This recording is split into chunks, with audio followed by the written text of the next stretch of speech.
هذه قصيدة لأحمد بن غرير من الكويت ابن العم. نعم يا مرحبا فيه وفيه.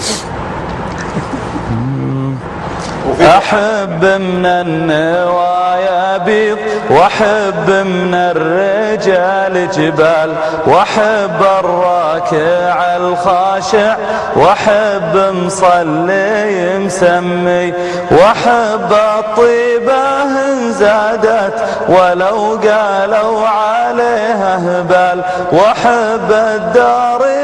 صاحت أحب من صاحي لا سمي، وأحب الجود والنخوة، وأحب من صبا والفنجال، وأحب من يفرح بوجهي ولا من رحتي ما نمي، وأحب المصطفى صلى الله وسلم عليه وآل، وأحب صحبه ويترضى عليهم قلبي وفمي، وأحب اللي راعى جاره ولا جاره بأية حال، وأحب اللي حافظ عينه قبل سمعه ولا ذمي، وأحب من الرجال اللي صبور لو زمانه مال، وأحب من يفزع الربعة نهار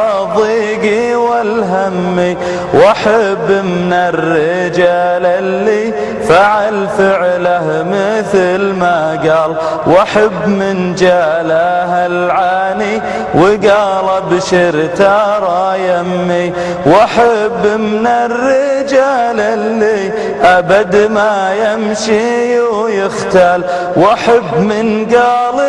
الشايب صباح الخير يا عمي، وأحب من الرجال اللي ظهر تضربها الأمثال، جمع دين وكرم معها شجاعه حبه بدمي، وأحب من الحريم اللي تغطى لو تشوف رجال، وأحب أمي وأحب أمي وأحب أمي وأحب أمي. سلامتك.